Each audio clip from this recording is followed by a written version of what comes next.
It was August 22nd, 2010, when millions of viewers first tuned in to Swamp People, curious to watch real Cajun families wrestle alligators in the murky waters of Louisiana's Bayous.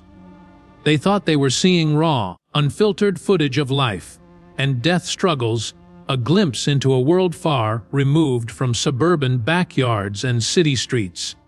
What they didn't realize was that behind those rustic smiles and triumphant battle cries, something much darker was unfolding. Cast members were falling victim to shocking accidents, legal entanglements, even sudden deaths. Events so tragic and unexpected they shattered the comforting illusion of reality TV. This is the story of Swamp People's rise and unraveling. A journey that began with hope and grit, and ended in heartbreak and scandal. And as you listen, brace yourself. You might not make it through without tearing up. Imagine the opening scene: mist-shrouded cypress trees, soft rays of dawn cutting through the fog. A seasoned hunter stands waist, deep in water, muscles tensed, eyes scanning for movement. The camera cuts to his weathered hands gripping a harpoon. Salt crusts his beard, and sweat beads on his forehead. This was the raw energy that captivated over 4 million Americans in that first week alone. Overnight, Swamp People became History Channel's most successful original series launch. But this triumph was built on more than alligator hunts. It was grounded in family legacies, centuries-old traditions passed down like precious heirlooms. Meet Troy Landry, the unassuming mechanic from Pierre Part, who'd never sought fame. He was sipping coffee at his dad's Shell station when producers stumbled onto him, drawn by his effortless charisma and authentic bond with the swamp.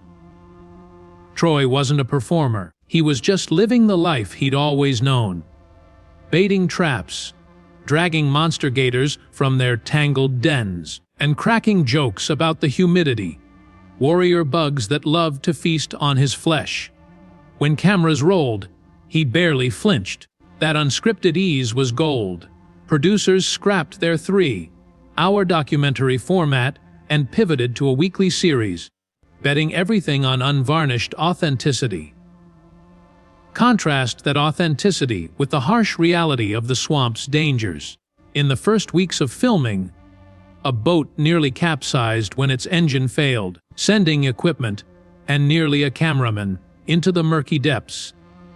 Moisture wrecked microphones. Mosquitoes devoured exposed skin, until every cameraman looked like he'd survived a war. On filming days, the heat was suffocating, often breaking gear beyond repair. Yet the producers pushed on, bolting cameras to tripods buried in mud and draping boom mics over gator docks built on rotten logs. They believed this brutal environment would forge the most compelling television in history. As the seasons rolled on, viewers hungered for more than alligator confrontations. They wanted the people behind the hunts. We met RJ and J. Paul Molinaire, cousins who tore across the basin in airboats, claiming remote pockets of swamp that nobody dared approach. They built a brand, selling airboat tours and custom gear, and ignited rumors that they sold signature boats. Fans speculated, but the cousins never confirmed. Then came Junior Edwards, a no-nonsense alligator wrangler whose family heritage ran as deep as the bayou itself. With his sons Randy and Willie, Junior hauled in 12-foot beasts as easily as most people pull weeds. They ran a profitable crawfish farm on the side, flipping 30 or 40 bullfrogs a night for extra cash. Their reputation for resourcefulness left audiences awestruck. That reputation, however, was fragile. In February 2020, Bill Booth, a quiet giant with a calm voice and unmatched airboat skills, rode his ATV deep into the swamp, never to return. He crashed into a hidden tree, his body broken beyond repair. The loss was sudden, spawning rumors of foul play despite an official ruling that speed and terrain were to blame. Fans mourned him as a cornerstone of the show's identity, the steady hand amid chaos. And then, There was Mitchell Gist, a heart and humor powerhouse who died mid-season at age 47, collapsing on the Bell River, in what autopsy reports would later conclude was a sudden cardiac event. His death sent ripples through the series, casting a somber shadow over the triumphant soundtrack and adrenaline-pumping hunts. Contrast these tragedies with moments of triumph seasons, when viewership peaked at over 4.5 million, when Troy trademarked his iconic "Shoot 'em down" battle cry and sued companies for exploiting his likeness, when airs turned into merchandise lines and speaking tours. Yet each victory spotlighted another crack in the facade of reality. By season 6, the Molinaire cousins vanished after a violent road rage incident left a man hospitalized. Their arrests and bond payments were headline news. Producers had to scramble to fill airtime with new personalities, new tragedies, and fresh controversies, often staging scenes where gators languished in nets, while off-camera narrators assured viewers it was all genuine. Then came the revelations of staged sequences. A Reddit post from someone claiming to be Troy's cousin detailed how hunts were slowed to stretching minutes, long kills into agonizing half-hour exploits, how cast interactions were reordered, like pages in a script. Even the famed crossover episode drawing parallels to X-Men never existed. Even as promos teased it, viewers slowly caught on. The same outfits in back-to-back seasons, audio mismatches, inconsistent accents forced by directors. The illusion cracked. Here's where the show's heartache becomes real. In September 2018, Randy Edwards, Jr.'s youngest, was killed in a fiery crash. No seatbelt, alcohol suspected, high speed. The footage of wreckage and anguished pleas for prayers circled social media. It wasn't a stunt, it was a family's nightmare. Then one by one, the loved ones withdrew. Ashley Diddy Jones fought through a torn rotator cuff, only to step away from the series in 2024 to put her daughter's needs first. Ronnie Adams paused to care for a sick spouse. Bruce Mitchell carried memories of his dog Tyler, who died of heart failure after comforting hunts together, like an unspoken symbol of loyalty amidst brutal conditions. Amid all this, producers tried to salvage ratings with spin-offs: Serpent Invasion, Gator Hunts in the Everglades, Environmental Crusades. But controversy trailed them. Conservationists accused crews of repositioning pythons for camera angles. State regulators threatened to ban filming. Fans boycotted, seeing their beloved swamp heroes reduced to caricatures. History Channel's execs watched viewership plummet from millions to mere hundreds of thousands. What really happened to Swamp People? It started as a celebration of culture and kinship, a raw document of survival. Then it became a battleground of human frailty. Deaths, legal woes, health crises, all laid bare. The show meant to showcase triumph ended up a record of tragedy. And in that tragic ledger, a lesson emerges: even in the most untamed wilderness, no one escapes consequence. Behind the scenes, veteran crew members whispered of budget cuts and compressed shooting schedules. Seasonal storms forced cancellations, and investors balked at the lackluster audience retention. The once celebrated villagers of the Bayou were packaged into highlight reels, trimmed and stitched into formulaic segments promising exclusive spills and jaw-dropping catches. Every episode began with breathless narrators and forced slow-motion inserts, as if the show had forgotten how to let real tension breathe. Fans complained that the joyous authenticity of watching family members share genuine laughter had been replaced by manufactured melodrama and contrived cliffhangers. One of the most heart-wrenching departures was Junior Edwards' final season. In 2015, after 5 years on air, he grappled with mounting health issues. Decades of breathing swamp air laced with mold and decay had scarred his lungs, and pneumonia struck like a stealth assassin. Fans watched in disbelief as the stoic hunter, once unstoppable, fought for every breath. His grandson's tearful plea for prayers made headlines, laying bare the human cost of a life lived on camera. When Junior passed away, newsfeeds filled with eulogies, hashtag campaigns, and endless clips celebrating a man who embodied pure grit. Producers leaned into the tragedy, weaving footage of his slow decline into montages scored with mournful strings. Some critics slammed the show for co-opting grief, arguing that Junior's final moments were used to goose ratings rather than honor his legacy. Yet the public devoured it, tuning in out of loyalty and morbid curiosity. It was the ultimate reality show dilemma. Did audiences crave raw human emotion, or were they complicit in exploiting a man's final chapter for entertainment? As viewership spiked briefly, you could almost hear the gears of moral conscience creaking under the weight of an eager DVR audience. Meanwhile, Troy Landry faced his own storm. In 2024, he was implicated in an illegal gator hunting sting that rocked the swamp community. Agents documented untagged alligators and falsified logs. His boat was seized, and he faced charges. The man who once symbolized integrity in the mire found his reputation hanging by a snagged hook. Fans stared at their screens, torn between disbelief and betrayal.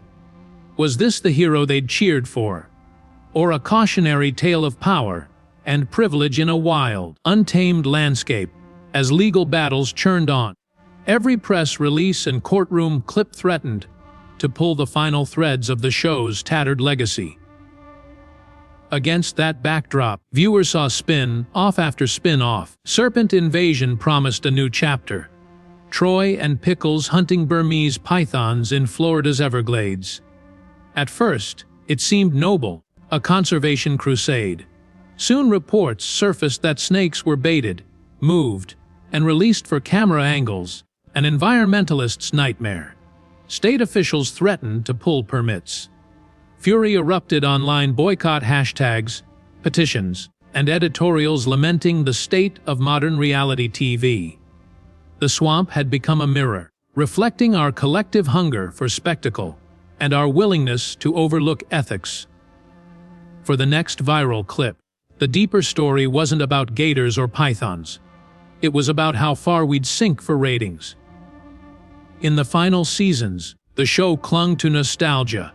Flashbacks to early triumphs played as new stars fumbled catches. Producers peppered episodes with interviews lamenting the loss of pioneers like Mitchell, Jr., and Bill Booth. They marketed never-before-seen outtakes until viewers realized they'd already watched them. The buzzwords fell flat, uncensored, raw, behind the scenes. Critics pointed to the drumbeat of rehashed drama. Armchair fans chronicled continuity errors. Social feeds, once alight with admiration for the hardy hunters, turned to debates about authenticity, ethics, and the fine line between celebration and exploitation. Many wondered if the swamp's last whisper would be a regretful sigh, echoing through drained bayous. Yet hope flickers even in the darkest bayou nights. A grassroots campaign sprang up to preserve local stories. Independent filmmakers capturing unfiltered swamp life, re-centered around community voices. They vowed to tell these tales without sensationalism, focusing on the bonds that first sparked the series. As the cameras roll once more, one question remains: can true authenticity ever be reclaimed? As the cameras rolled on, fresh faces entered the murk. Aspiring hunters chasing glory in boats under lights. Producers pushed mechanical rescues and dramatized each close call. But these newcomers only highlighted swamp people's unraveling, once rooted in tradition. The show now featured personalities hungrier for airtime than for preserving bayou heritage. They recited lore and staged feuds.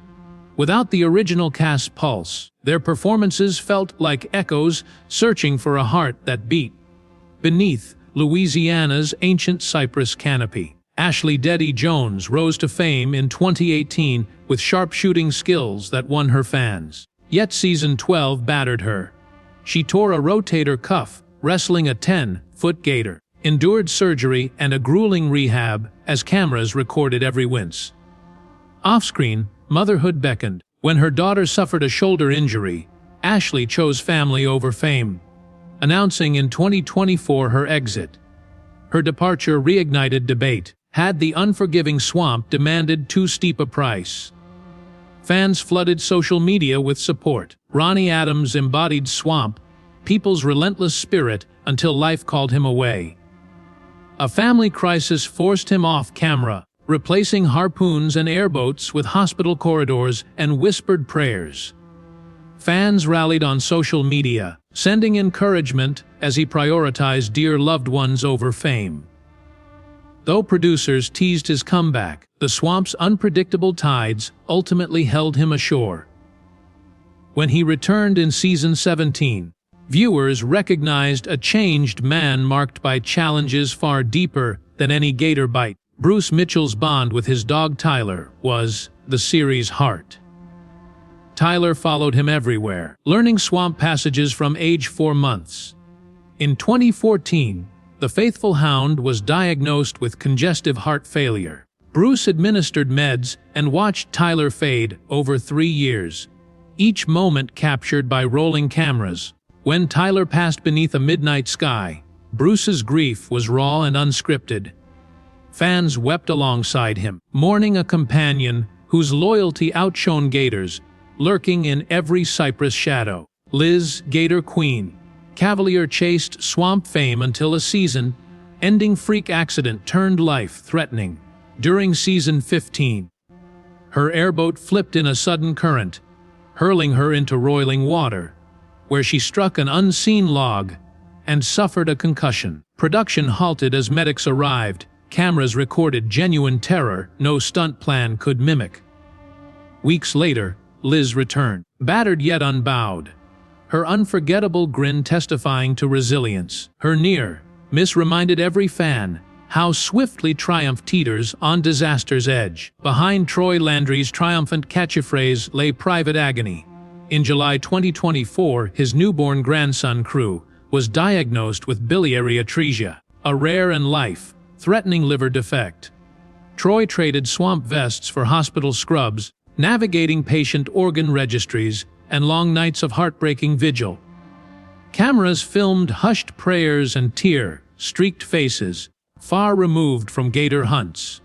When clinicians finally secured a transplant match, millions held their breath, torn between anguish and relief, the knowledge that no surgery offers certain tomorrow. Behind the scenes, cynics fueled whispers of a staged Swamp. A Reddit post exposed how a 10-second gator takedown became half-hour agony through slow-motion replays and tension builders. Desperate producers shuffled footage, scripting foods and heavily amplifying accents to fit a legacy narrative. Even iconic crossovers were revealed as marketing myths. Fans dissected attire and audio, spotting repeats, painful inconsistencies. The authenticity that once enthralled viewers now felt manipulated, turning stormy encounters into rehearsed scenes. Now, swift backlash ensued. Viewer outrage exploded across online forums.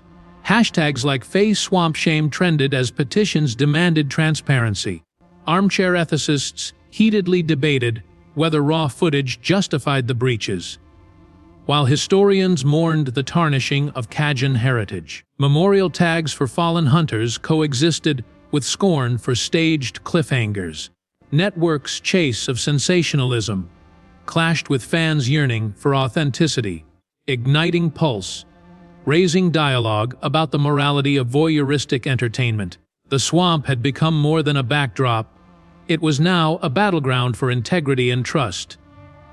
Amid the turmoil, independent storytellers emerged as beacons for authentic Bayou chronicles. Armed only with cameras, they embedded with families, capturing shrimpers, fiddlers, and gator trappers whose voices had been drowned out by scripted drama. Kickstarter campaigns funded short documentaries that premiered at local festivals, sparking a grassroots renaissance. These films celebrated language, cuisine, and lore without embellishment.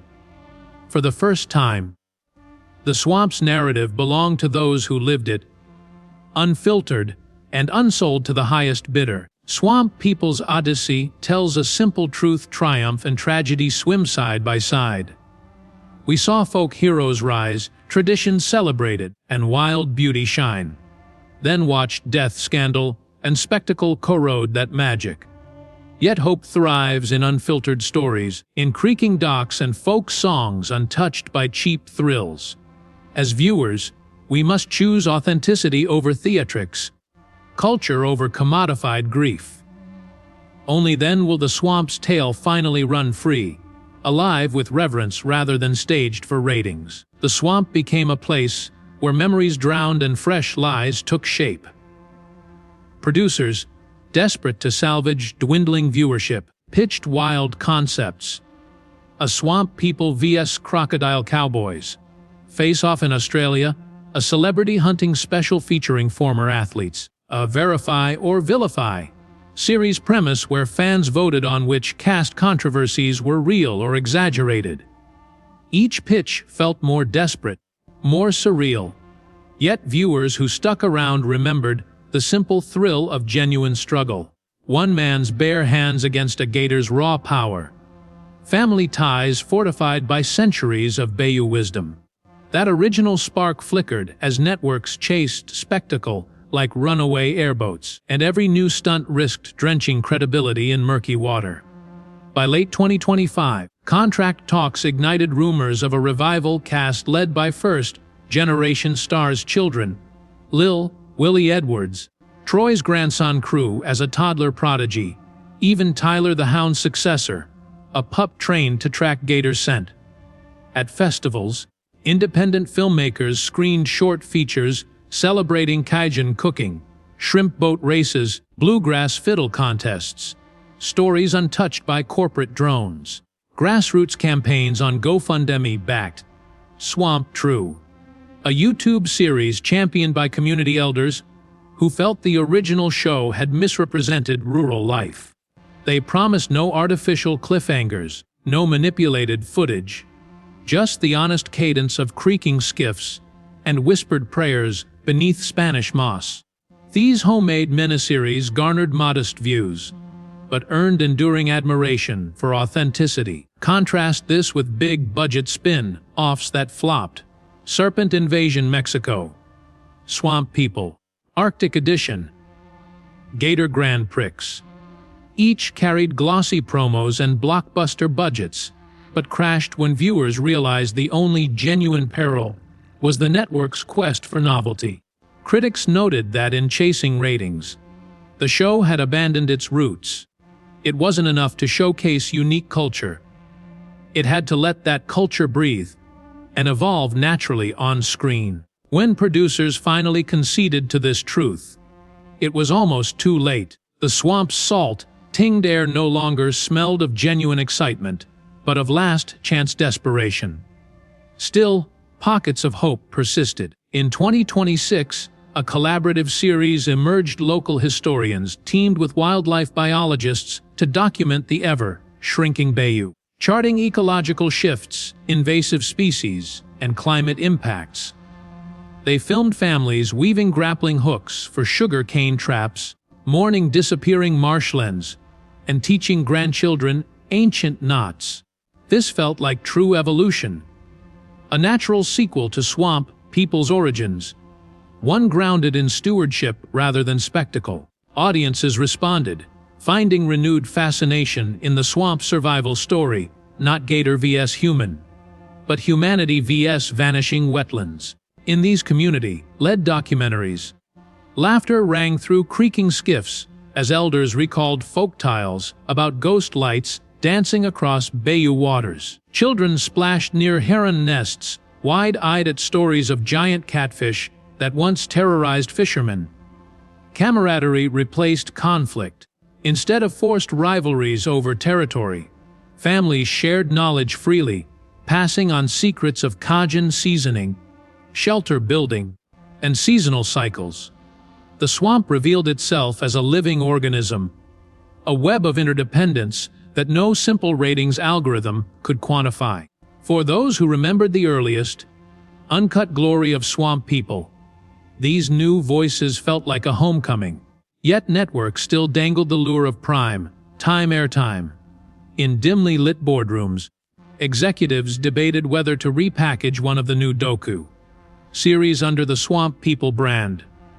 To leverage residual name recognition, they argued that even a veneer of familiarity could drive clicks and add dollars. Some creators balked, fearing that any association would taint their pure vision. Others reluctantly agreed, rationalizing that wider distribution might fund future independent projects. This ethical crossroad echoed Swamp People's own trajectory: seize fame at the expense of authenticity, or trade mass exposure for cultural fidelity. It's here, at this junction, that the Swamp story offers its clearest lesson. Authenticity cannot be faked forever. Viewers sense the shift from lived experience to manufactured drama. They yearn for unscripted humanity, rather than preordained spectacle.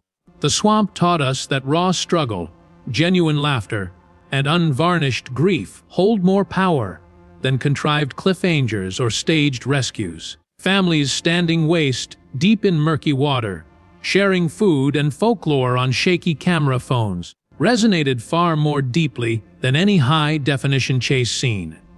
As you weigh these truths, consider this: real life isn't edited for suspense. It unfolds in unhurried moments.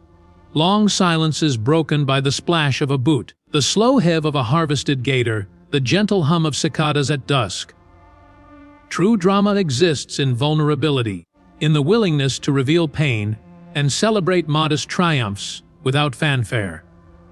When Swamp People first aired, it captured that raw heartbeat. Its unfiltered magic beckoned millions. But as the series wandered from that heartbeat into the glare of artificial lights, it lost its way. Now, as the swamp regains its voice through grassroots storytellers, we see how easily culture can be commodified, and how vital it is to let stories breathe on their own terms. The families who first greeted history's cameras did so with open hearts, unguarded spirit, and a fierce pride in passing traditions to the next generation. That simple, profound truth remains: when we honor authenticity, we honor the very soul of the swamp.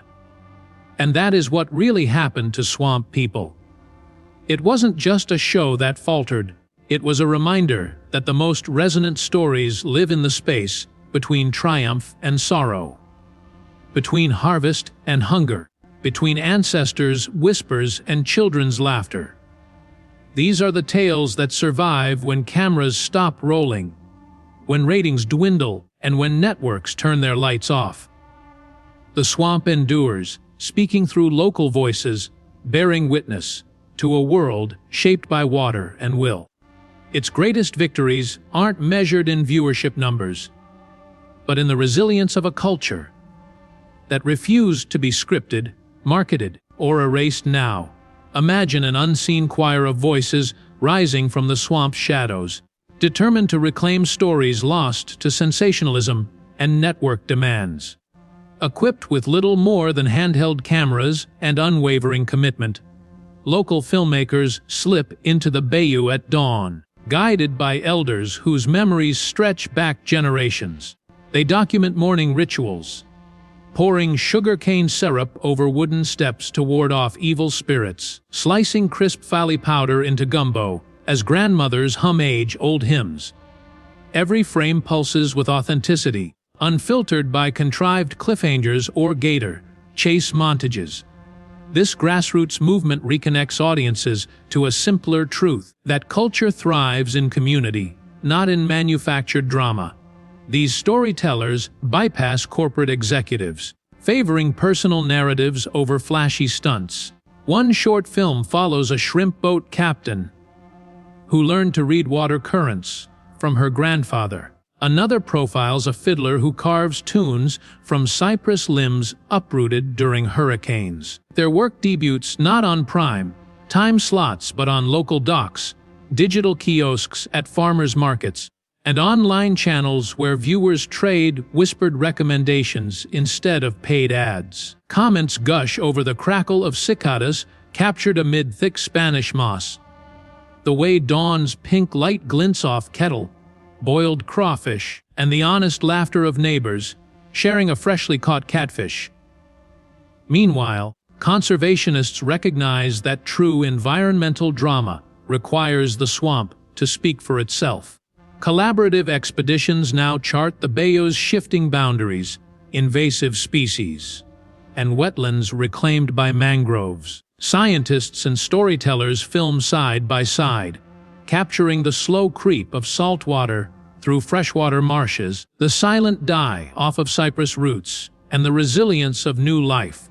Orange marsh marigolds, red-winged blackbirds claiming flooded bogs, and heron chicks begging for fish in ghostly dawn silence.